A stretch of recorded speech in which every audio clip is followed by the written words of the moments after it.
So today's presentation is about the Grassington Mines Appreciation Group. I'll go through what the association is and what we're wanting to do and what we've done so far. Obviously, as you're aware, I live in Grassington. I was born in the area, and so I've been going on Grassington Moor for years and years. Today, in fact, I've been right up almost up over to House Steen on the moor there, which was fun. Right, we'll start. So, Grassington Mines Appreciation Group, and in fact, it pretty much looked like that today when I was up there. Now, here we go. Whoops, it's jumping through. So, Grassington Moor lead mines, they don't have such a long history as Greenhow and some of the mines up in Swaledale, where there have actually been pigs of lead that are found with Roman engravings and numbers on them.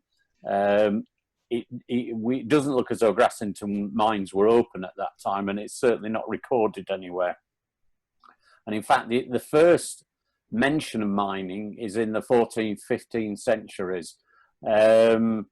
I think personally it probably started earlier than that. It just wasn't documented because obviously in the 11th, 12th, 13th centuries there was a massive period of monastery building going on around here at Fountains Abbey and the like. So I think probably they were actually mining here before that point, before that time, but that's the first documented evidence of mining up there. And you can see that there wasn't a great deal of lead being produced. The way they mined it on the moor was a system called bell pits, and the picture there pretty much shows how they worked. They would mine away a certain distance until it became unstable, and then they would come out, and then they would next go down, dig down another shaft adjacent to it, and mine it out at that point. Oops, cracky, I'm not quite sure why it's doing this. In the 1800s, of the 143 men in Grassington, 73 worked as miners, but many of the others would have worked in smelting and labouring, which was, or processing rather, was generally women and children who did that. So Grassington population now has only just got back to what it used to be in the 1800s. So it did support quite a large community at the time, and for all different age groups. In the 1600s, I mentioned there that they brought Derbyshire miners in. There were also miners came up from Cornwall to work here. So, you know, it was at that time fairly standard that, you know, immigrant, I think in fact there was a document that said over 50% of the village were immigrants. And what it meant was there were people that were not from the area, but had come into the area with a mining expertise. The original mines were pretty much around the Yarnbury area, which you'll see on the map shortly. And it's the first one you come to when you get up onto the moor.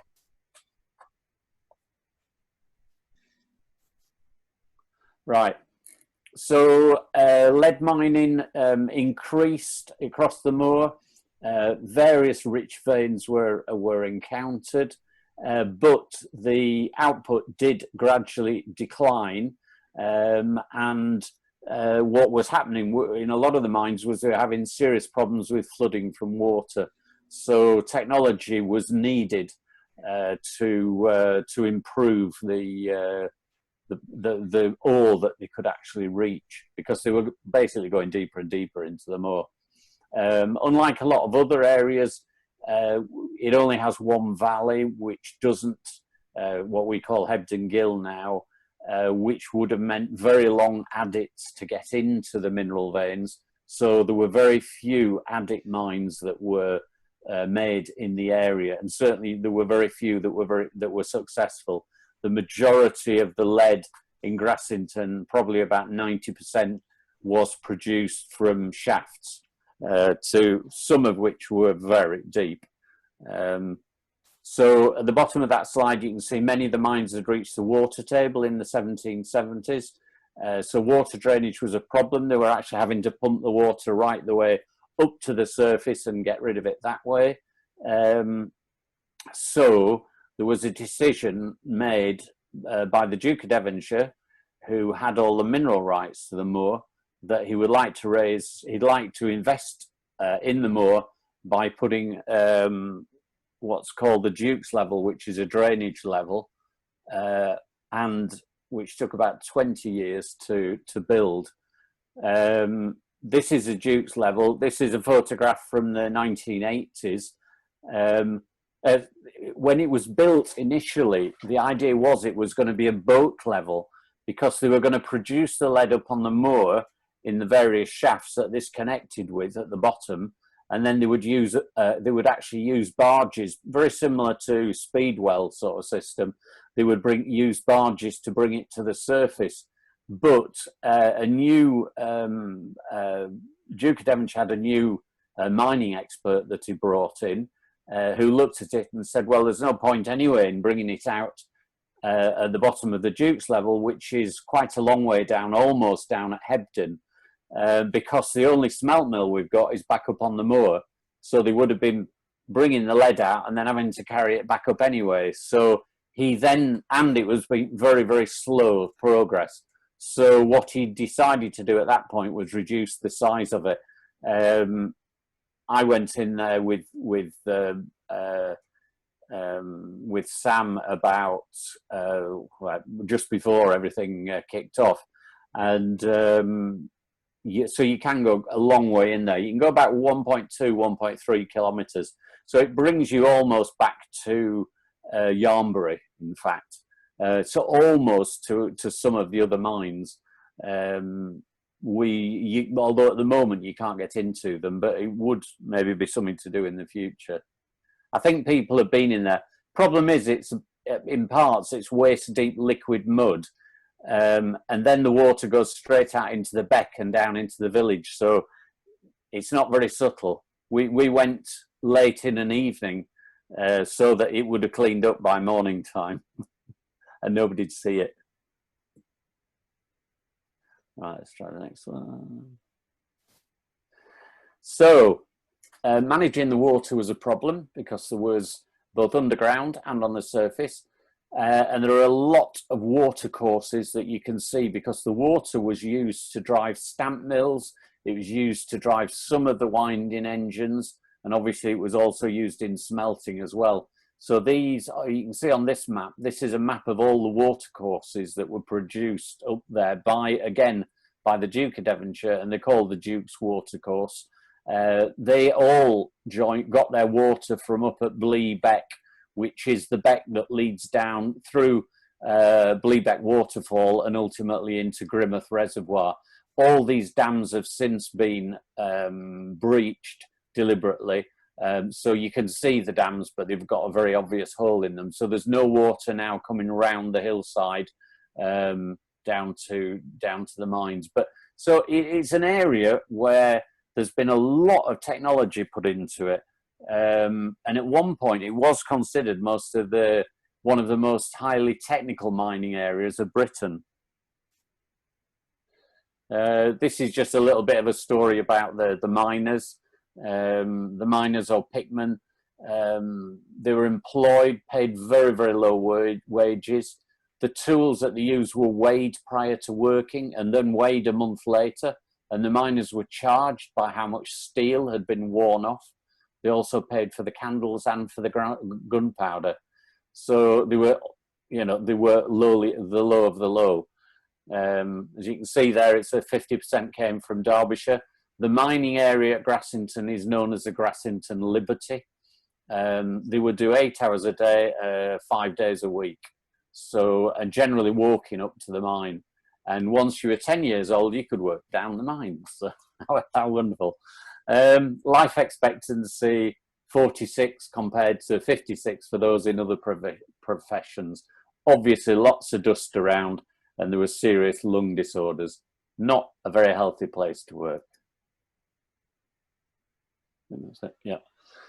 So The big, as I mentioned already, due to the topography, it had to be mined by a series of shafts rather than adits, and the watercourses all needed working. There's a bit of repetition going on here. The mineral veins, one of the interesting things is they're all roughly parallel or sub-parallel to the North Craven Fault, which comes across the river at Linton Falls. So it's a very big fault line, but obviously with associated fractures parallel to it, and principally to the north. These fractures would have been weaknesses when the mineral solutions were being deposited by hydrothermal fluids, and so as a consequence, a lot of the mineral veins are actually parallel or sub-parallel to it. And you can see the kind of, about 86 meters, 90 meters vertically. The geology of the area, the circle is where Yarnbury is. You can just about make it out. And you see Grimouth Reservoir. The sequence were shales, grits. The miners refer to plates. They talk about the plate.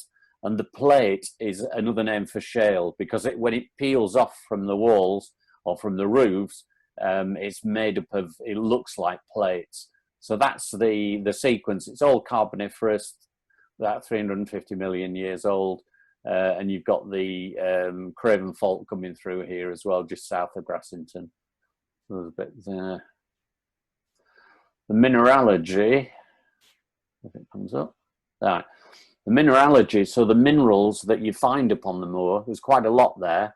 It was principally, the mineral that was mined was galena, which was lead sulfide. In this particular area, it's quite poor in silver. Some of the mines in Derbyshire that the Chatsworth estate also had produced high percentages of silver in there, up to a number of ounces per ton. So they were actually quite valuable for the silver as much as for the lead. Lead was used a lot, as I mentioned before, in the monasteries, for the water tanks, for the water pipes, in the villages as well, which obviously led to some unusual people, I suspect, because lead poisoning is not really a very nice thing. There are other ores up there. Malachite, it's fairly obvious. I just found some today while I was up there. Azurite is another blue copper ore. They were never in economic quantities up there. And sphalerite, which is a zinc sulfide. Now, at the time, there were minerals that were of absolutely no use to the miners and were considered gang minerals. And these were things like barite, barytes, barium sulfate, and fluorspar, calcium fluoride. The pictures below actually show, on the left, you've got the cubic lead crystals, which are that sort of grey colour. There is some fluorspar, which are the clear ones, the few that are there. On the right, you've got what's called coxcomb barytes. It's just a mineral characteristic of barytes that we have quite a lot of on Grassington Moor. All of these gang minerals actually became useful in the 50s, 60s, 70s. They could be reworked because the calcium fluoride, the fluorspar, was used, I believe, in I think it was to do with steel smelting, and I think it helped to bring the impurities out. And barytes, barite, is used a lot in the oil industry. It still is, because it's a very dense mineral, so it's used as a weighting agent. So they were reworked, but there's no work going on up there at all now. The way the moor was divided up and shared around were these areas called meres, and this is an old mere map from 1781. And what I find very interesting is you'll find names that we normally associate with Derbyshire, like there's Bagshaw and Co, 10 meres here. Tennant, obviously, which is a local name, Wilkinson, Dr. King, Bagshaw, Tennant. So there was, you can see the influence of the Derbyshire miners, and they weren't regular meres. You just chose what you wanted. You put a stone in to mark your meres, and Grassington Moor's got loads of mere stones, And John Gardner has a website, his Bray Moor website, you can go onto, and he's actually taken photographs. He lives in Hebden, and he's taken a photograph of and taken a grid reference of just about every single mearstone that he's found. So if you are interested in those, you can look at his site. Right, so lead smelting. The early way to smelt lead was put layers of, well, a circle of stones, and then you would put a layer of charcoal or coal, and then on top of that there was the ore was put on top of it, and then earth, and it was allowed to burn. It was lit and allowed to burn. The opening was always towards the southwest, the windward side, and it would be a flat-topped hill, and it would be allowed to burn, and the lead would actually, the way the bottom was designed, it would actually pour out of the trough. So that was the way they got lead early on. And there are still hills that you will see in any of these sort of mining areas called Bailey Hill or Bale, whatever. And that basically is indicating that there used to be very early furnaces. First smelt mill in the area was down opposite Linton Church, opposite just up from where one of the old mills was. There's very little remains of that left now. But then the high mill was built up on the moor, because basically it was decided that the majority of the lead was coming from Grassington Moor, and therefore it was obviously more logical to have the smelt mill up there. Now they built that, but the problem was there was a great deal of lead being lost going straight out of the smelt mills, and also within the fumes, and those fumes were also then killing off the grass and killing off the sheep. So everyone, the farmers and everything, were complaining about it, and so they built the flues, which are these sort of tunnels that run up the moor. They're very distinct, with a chimney at the top, so that the flues would actually allow the condensing of the gases within the system. There were condensers that had small branches of silver birch, in fact, and it would condense out on there, and then that would capture the really pure lead. In fact, that would then be put through the furnaces again, and as I say, that was 4 to 6% of the lead came from them, and it was a very pure lead. So not only were they good for the environment, they were actually good for production. But of course, the young boys that they sent up to scrape the walls and everything probably didn't have a very long life expectancy of that. Mining finished in 1885. There was a few, there was some pig lead, which is rough lead, recorded in the yard. And the last ore that was smelted up there came from Buckden Mine. So that would be Buckden Gavel Mine, which we sometimes go down. I did notice it was interesting to see that because of the work in these smelters was so hot, they got free beer. So there's probably some of our members that wouldn't have minded doing that. These are the smelters on the right anyway, and there was 2 of them, the reverberator furnaces rather. Oh, I think this is us actually out when we had a walk up here, one of the president's meets, I think. So that's the chimney that helped to draw the fumes up onto the moor. Right, so Grassington is actually just about a mile down to the bottom left-hand side. Yarnbury is a sort of an isolated place of 4 buildings. Only one of them occupied now, and then all of this is a mining area, and you can see it very clearly on Google Earth on here. And the portal, the entrance to Duke's Level, is way down this valley here, and it drained right the way up here. It actually eventually came all the way up here. So this is just a map to show how many mines there were in that area. There were absolutely loads. They would tend to dig them just as a prospect in many cases, see if there's anything there, but only a few of the mines were particularly productive and rich. Yeah, there's a mention here, long steel ropes were used to connect water wheels, to various mines. So one big water wheel, and there was one just to the left of the chimney up on the moor there, then that could be used to power winding engines and stamp mills over quite a large range, quite a large area. Again, this is when the technology on Grassington was considered real sort of cutting edge at that time.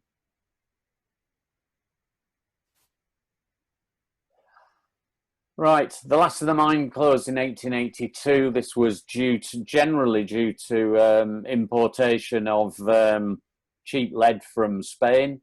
Not the price of lead to such an extent that it wasn't economic anymore. Yeah, we mentioned about the spoil heaps. Most of the mine shafts were just abandoned at that point. Very little explorations taken place in them. Also have looked down. BPC have got records of looking down there. NMR's, the Northern Mine Research Society have looked down them. But the thing is that most people who looked down there in the 50s, 60s, 70s were doing that on ladders. And some of these shafts are very deep. So it was quite a major undertaking to actually get to go far down. After the Mossdale incident along the moor, which is only about 2 miles from here, a decision was made that they would cover the shafts. And the way they covered them, they would put wooden sleepers over the top, which are at the time were adequate, but with the intervening years, the last sort of 60 years, they've rotted quite horrendously. So they're very, very dangerous now. And that was one of our main drivers to set things up. This is actually Old Moss Mine. It's one of the few photographs of the mines on Grassington Moor. There are practically no photographs because obviously these were poor people and of no consequence to anyone really in that respect.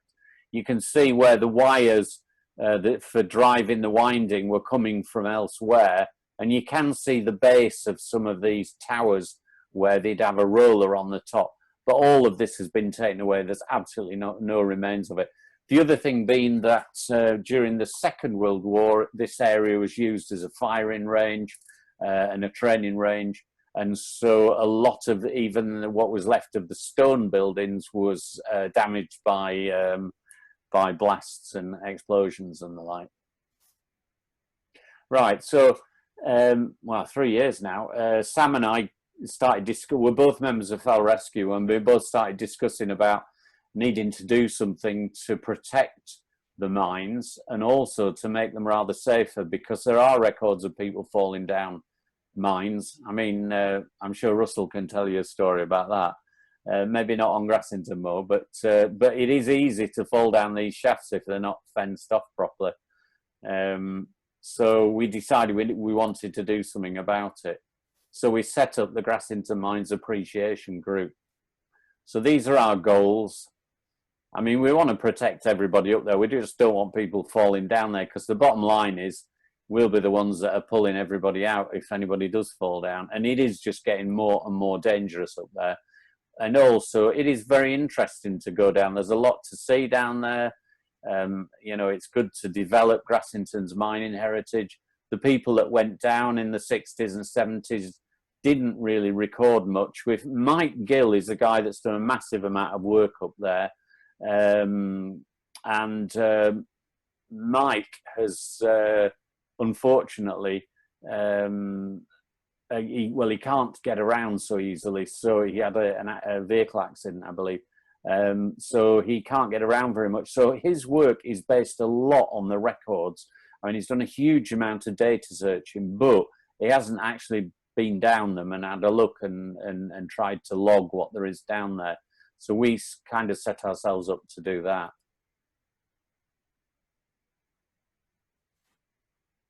Right. Yeah, we've got plenty of enthusiastic members. We've got 71 official members. You can join on the website. We've got our own website. We've got a huge group on Facebook, and we've explored 8 of the mines fairly extensively. I say, got a website and there's video with videos and all kinds of stuff on there. I'll show you the links later on. We are working with Historic England, Yorkshire Dales National Park Authority, Chatsworth Estate, who are very keen to help us, and Subterranea Britannica and the CNCC. So we're going through the phase of actually spending a lot of time getting in touch with people. How am I getting on? God, I'm going on a bit slow, aren't I? Right, these are who we are. There's myself, there's Sam. Sam's a policeman and a Bradford member, dare I say, a member of UFRA, and Adam, who's a master stonemason, a useful man to have around. Now, I'll show you a video that we produced, and what it is, I'll have to see if it'll work. But what this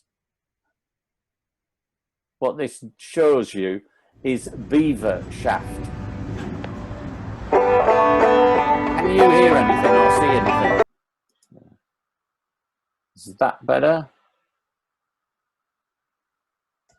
That's it. Right, okay, great. Sorry about that. Yeah, so there's loads of video. All the videos and stuff that I haven't been able to play there, basically because they're too slow. They're actually on YouTube, so you can run them quite easily at home. And then there's Facebook as well with plenty of information. We update that very regularly.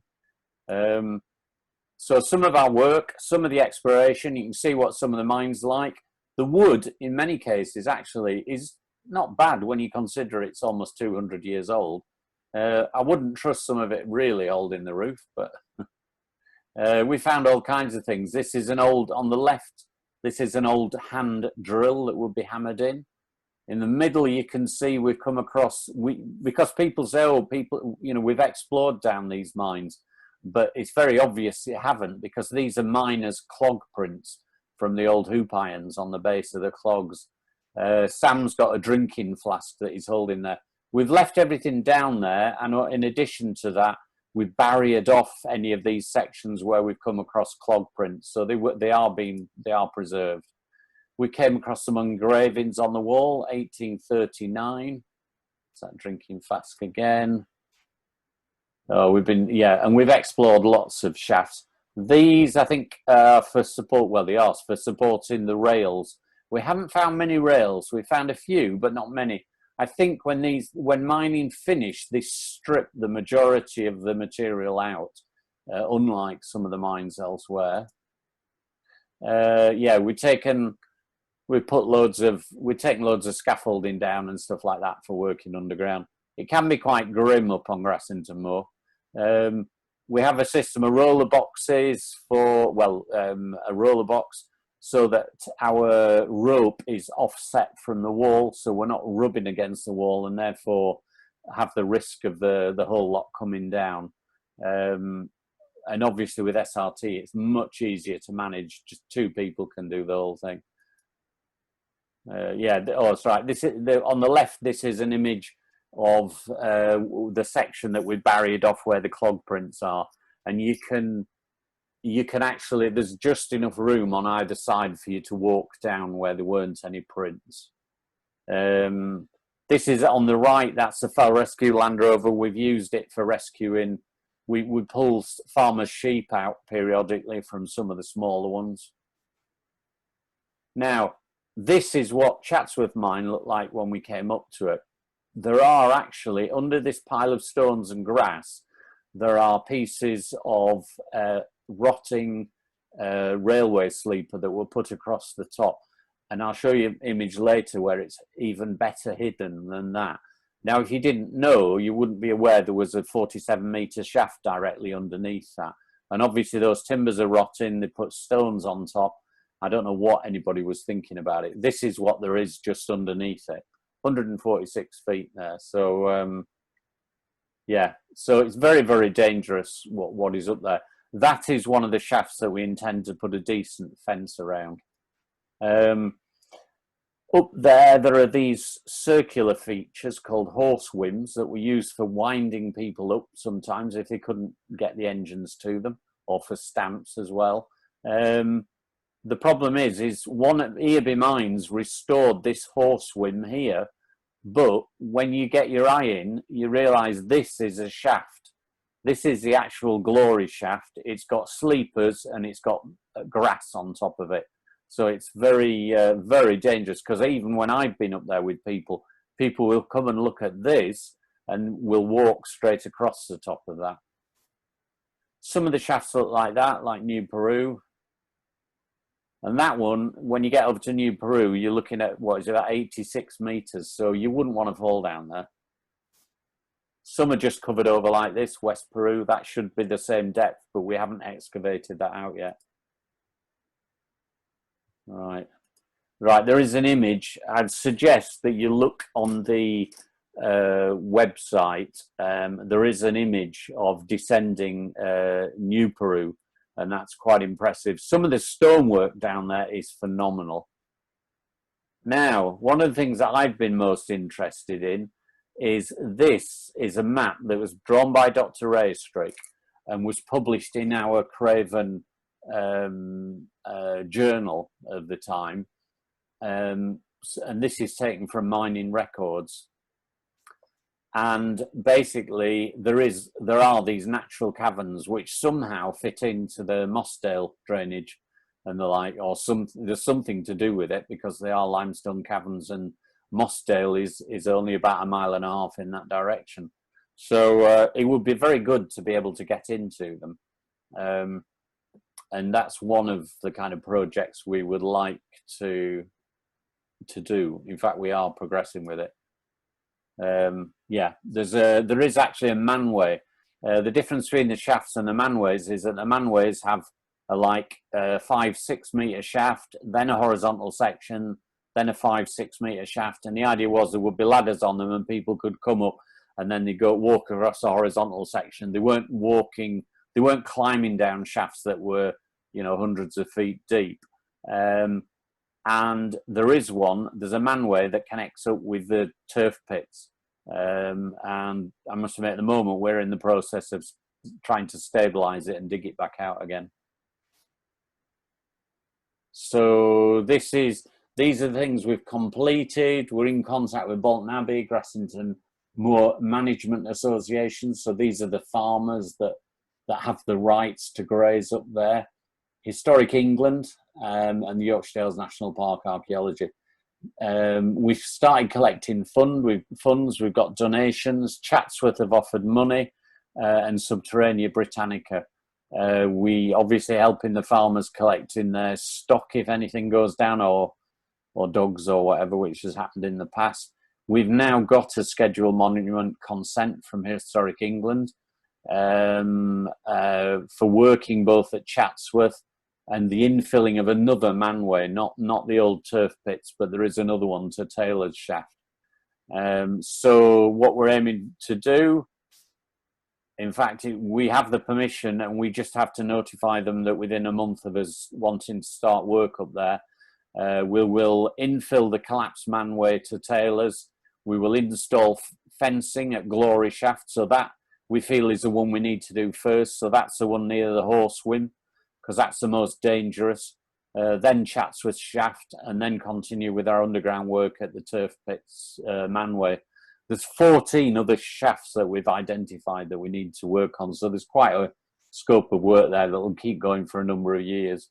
We have looked into the legalities of it, and as long as it's well signposted that people have not to cross the fence, then it is, if they do climb over fences and go down the shafts, that's their own stupidity and we're not responsible for it, because that's what's stopped people doing it up until now. Yeah, so as I said, that's the website, which I can thoroughly recommend you go to, and you'll find some good information there. We decided on the option of fencing rather than trying to put concrete tops on and all this kind of stuff, because basically it allows access still to the mine without actually blocking it off completely. Once you put a concrete lid on it, you're weighting that surface, so you actually have more chance of causing it to collapse. So yeah, right, that I think is it. I'm sorry I've gone on a bit long there. Oh, thank you very much for that, John. That was, right, I'll close that down now. It's pity the videos didn't quite work. But Well, as I say, you can actually, it's probably more interesting anyway, to actually just go to YouTube and just look at the videos there. The links are on the website, and you'll get a better quality image as well that way. Right, John. I'm the Duke of Devonshire with all this money in my pocket, and I decide I want to sink some mine shafts to recuperate my money. How the heck do I know where to start on a vast area such as Grassington Moor or even Stump Cross? When I went down the Pole Dart mine in Cornwall, they did have a clue in that there was a lode visible of tin at the surface. So it's a bit of, if we did sink a shaft here, we're going to be lucky. But on Grassington Moor, where on earth would you start? Some of the shafts are visible on the, or some of the veins are visible on the surface, or they were. I mean, the thing is, the traditional way, like up in Swaledale, for mining stuff on the surface was hushes, which is where they would pond the water up and then suddenly release it and allow it to wash down and wash it all away, and they would then recoup the material either at the bottom or have access to it. So hushes were the way they did it. There's no record of using hushes here. The bell pits would have been the nearest way to really ascertain whether there's anything here. And you do find an awful lot around the Dales, be it up towards around the back of on Bordley Moor, behind Kilnsey. There's a lot of prospects sections that have been, or mines that have been made, obviously to try and see if there's a decent load of lead there. And very few of they produce some lead, but very, very little. It does seem to be predominantly the Grassington area. Then will extend across to Greenhow as well, and they're all in similar beds of rock, but not quite as well developed. I think because you're that bit further away from the North Craven Fault. What you need for deposition, I think, is that you've got. You need the fractured rock, so you need something that the fluids that are carrying these minerals can travel through relatively easily.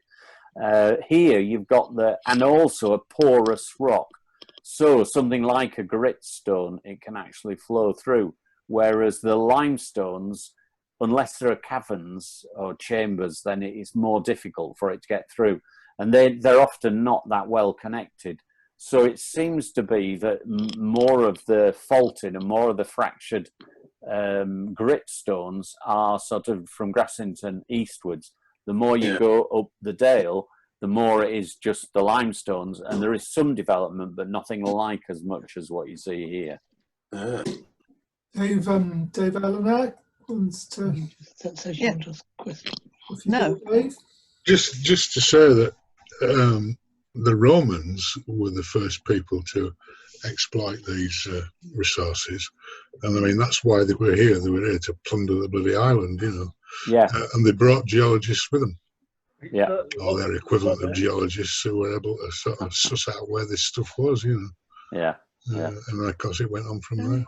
Well, where I lived before in Strasbourg, Strasbourg's original name, Roman name, was Argenteratum, Silver City, and the reason for that was that the lead in the Vosges Mountains had a really high percentage of silver, and so that's why the Romans were there. The lead was used for water pipes and troughs by the Romans, but the silver was the thing, and that's why Strasbourg had the name Argenteratum. Another story I can tell you, I've told this to John before, but many years ago, while trundling around up there, I found a coin on one of the spoil heaps, about the size of a 10-pence piece, and there was lettering on it, and on one, I can't remember the date, but on one side it said "Over Yessel" written around the rim of this thing, and there was some marks in the middle.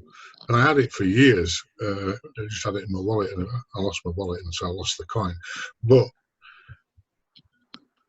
in discussion, I never knew what this meant. But in discussions with a colleague who from work, while I was visiting him in Holland, I don't know how we got talking about this, but I mentioned this coin, and he said, "Oh well, Over Yessel is not too far from here." and the Yessel is a river, the River Yessel.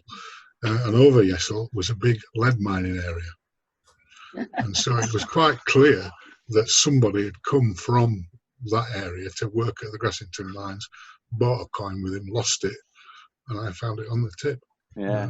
And then lost it again. And then lost it again, yeah. So some vagabond in Ilkley's probably got it now. John, Yeah. Dave Headley. Oh, I do. Now then, just out of curiosity, on Nussey Knot, there's an old Roman mine. One of the first. I know the name. But tell me. It's just down from Stumpcross. Down at If you go down the bottom, yeah, if you go down the bottom of the hill. Right, yeah. And there's an old Roman mine there. Do you know anything about it? No, I know there are Roman mines on Greenhow. Greenhow, because they also discovered an old pig of lead. You know, I think I mentioned it with Roman numerals on it. So that it's known that the Romans were definitely mining lead in the Greenhow area, but there's certainly no signs. And the mine, I think, you can quite clearly see. Again, you know, in France, you can clearly see where they go through the period of the sort of first Elizabethan period, where they are not using explosives and it's all chipped out, and sometimes call them coffin levels, because it's all hand picked. So they would pick the minimum amount out, and they're not big, but the rock is still generally very stable. Whereas as soon as they start using explosives, then obviously it just blasts the whole area. There's a lot of fractured rock, and there's a lot more stemples and things like that are required. So I believe the reason they've identified it as a Roman mine is they can see that it's all been hand picked out. But I don't know anything about it. No, I've not been up into those mines apart from the Stumpcross side. Oh, thank you. Yeah, it's interesting that Duke of Devonshire started up at Grassington just as the Acton mine more or less finished producing copper. Well, at least not. Yeah, he was looking for more money, wasn't he? He was an inveterate. The Dukes of Devonshire, the drivers, I learnt reading through, because he was the Duke of Cumberland before, and then who was it before that? The Cliffords were the family that originally had it. The Cliffords, because Grassington Moor is an unusual area because it's not owned by the Duke of Devonshire. The land, the surface, is owned. It was sold off in the 1600s for the Earl of Clifford, who apparently wanted to go off and be a privateer, with all the other Elizabethan ones, and he needed funding. And the way he got funding was he actually sold off the surface of Grassington Moor to the local landowners because he wanted the money, and he lost it all. You know, he didn't make money out as being a privateer and knocking out all the Spanish galleons and the like. But when you look at the history, all the owners of Grassington Moor and the Dukes of Devonshire have all been gamblers, huge gamblers.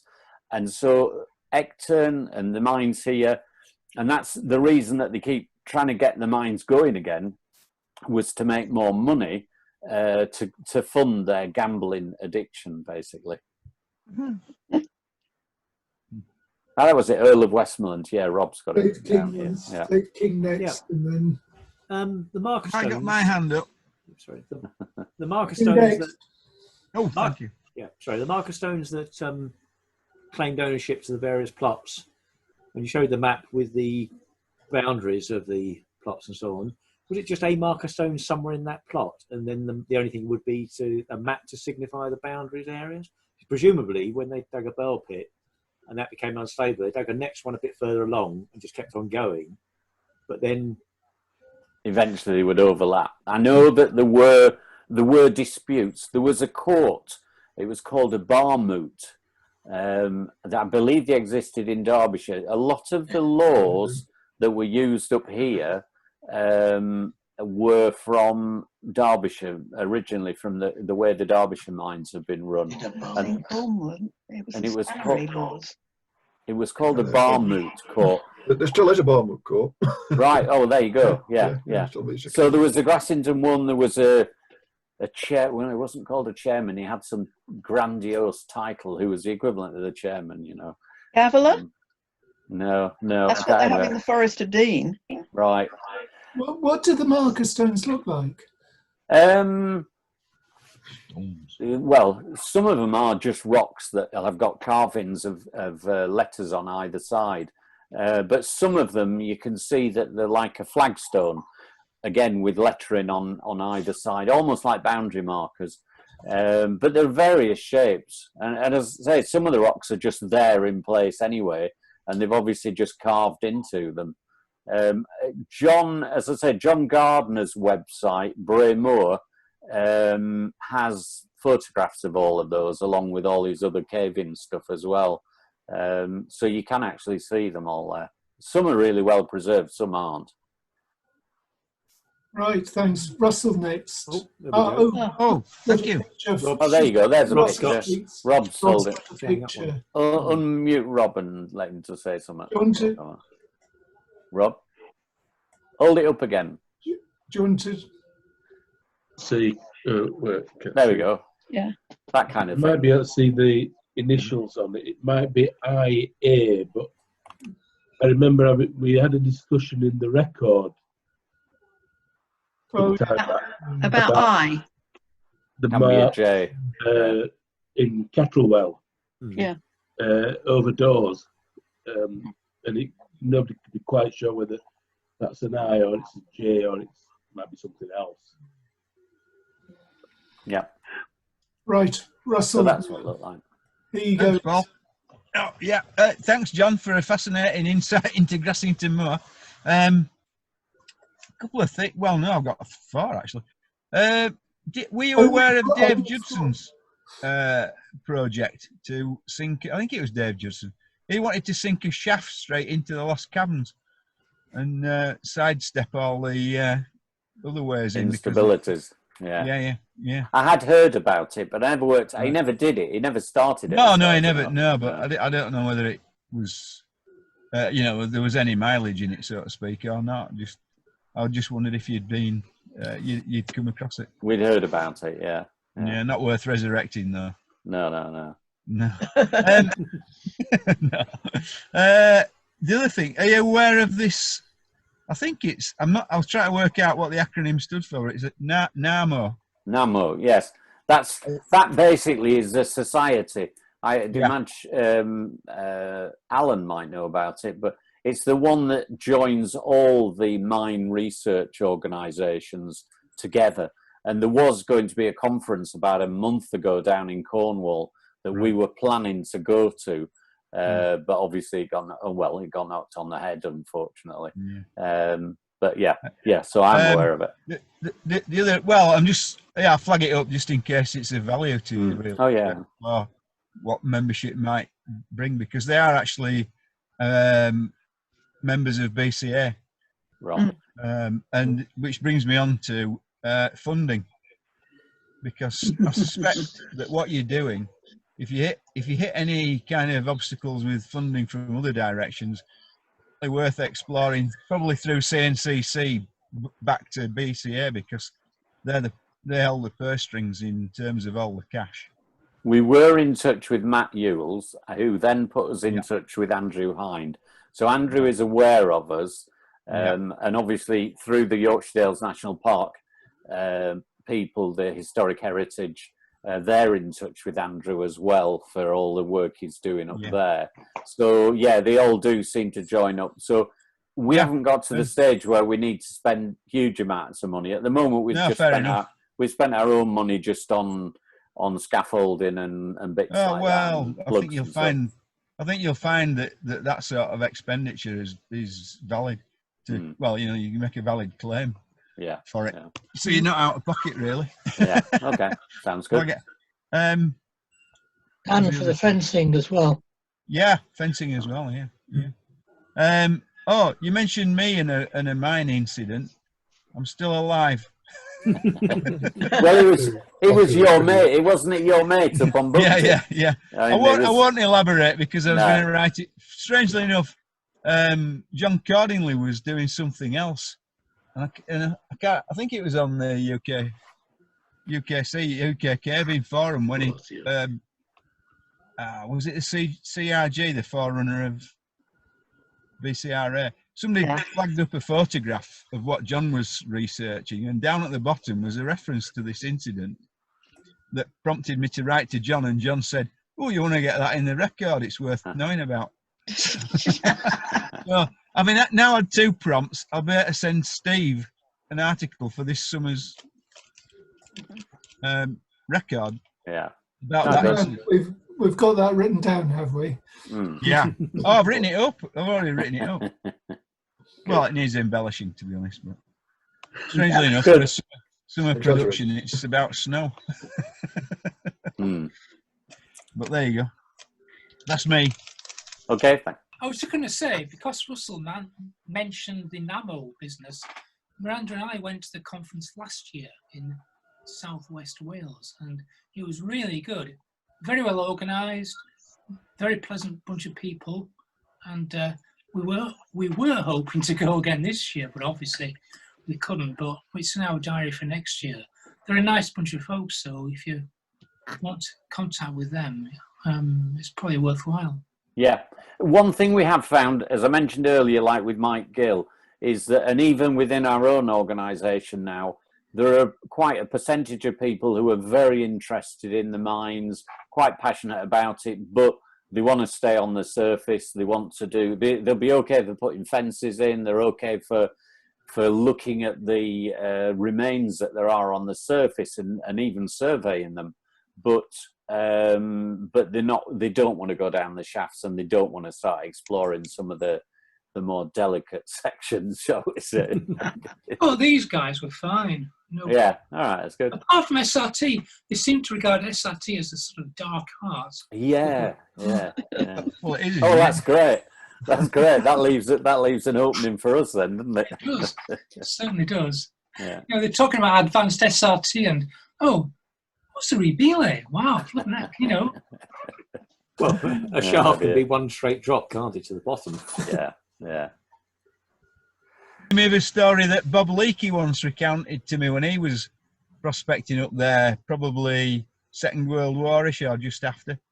He was always short of manpower because they were all signed up in the war, so to speak. So I don't know who the hell they were, but he had a band of ladies who supported. Leakey's girls, yeah.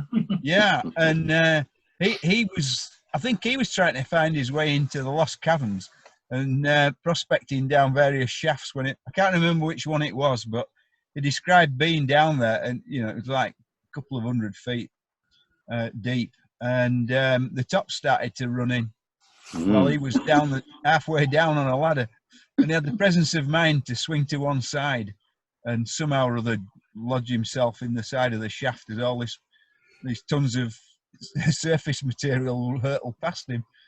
And so a bit of a salutary lesson, really, about being down mine shafts. Some of the shafts, what we find is they've got really good stonework up at the surface, and it'll go down to a certain point where it kind of tees into the more solid rock.